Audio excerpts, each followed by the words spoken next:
श्री देव महादेव शिव महापुराण की कथा जो कि जलगांव महाराष्ट्र में चल रही है। आज चतुर्थ दिवस की कथा का समापन हो चुका है।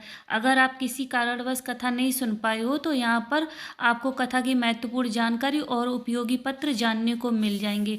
तो आज की कथा कुछ इस प्रकार से शुरू हो रही है कि गुरु जी ने कहा सबके पास एक डायरी होती है जिसमें वह लिखते हैं कि उनके घर में शादी या फंक्शन है तो उन्हें किसको बुलाना है या किसको नहीं बुलाना है। पर जो उनके करीब में होते हैं वो उनका नाम उस डायरी में नहीं होता है, क्योंकि उनका नाम तो उनके हृदय में होता है और वो डायरेक्ट लिख देते हैं और उनको बुला लेते हैं।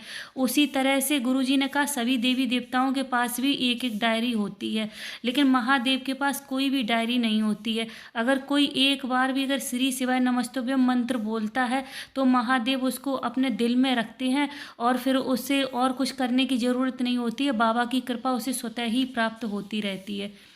तभी वैशाली जी पत्र लेकर आई। उन्होंने कहा गुरुजी मेरी शादी को 24 साल हो गए थे, मेरे कोई भी संतान नहीं थे।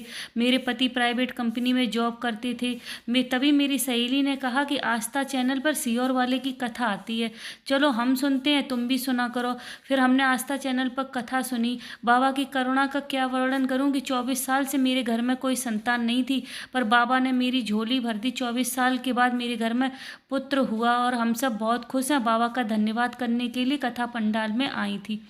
तभी गुरुजी ने कहा कि हमारे पाठ्यक्रम से गीता रामायण और ये सारे पाठ समाप्त होते जा रहे हैं। बच्चों के पाठ्यक्रम में ये अवश्य होना चाहिए। अब आजकल बच्चों को औरंगजेब कौन था क्या था ये सब तो पढ़ाते हैं, पर गीता रामायण के बारे में नहीं पढ़ाते हैं। तो गुरुजी की यह अपील थी कि गीता रामायण के पाठ नई पुस्तकें जब भी छपे तो उसमें ज़रूर एक एक पाठ होना चाहिए, जिससे कि हमारा हिंदू धर्म जागृत रहे और हमारा हिंदू धर्म बना रहे।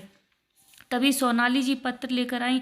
उन्होंने कहा मेरे पिता 2021 में बीमार पड़ गए थे। फिर उनकी जांच कराई तो पता चला उनकी दोनों किडनी खराब हो गई हैं। उनका डायलिसिस चालू हो गया। पिताजी भी थक गए थे क्योंकि 2 दिन बाद ही डायलिसिस होता था। फिर टीवी पर चैनल बदलते बदलते आपकी कथा सुन ली।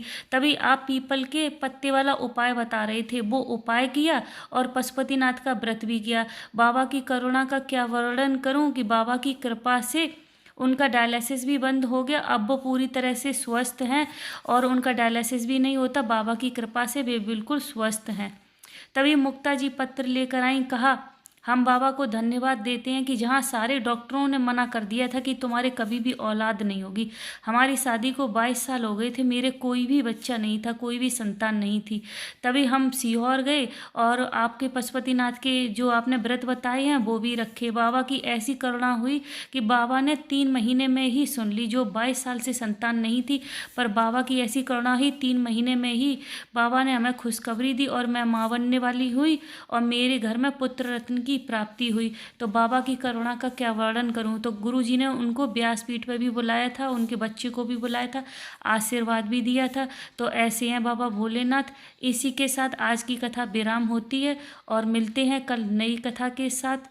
तब तक श्री शिवाय नमस्तुभ्यम। हर हर महादेव।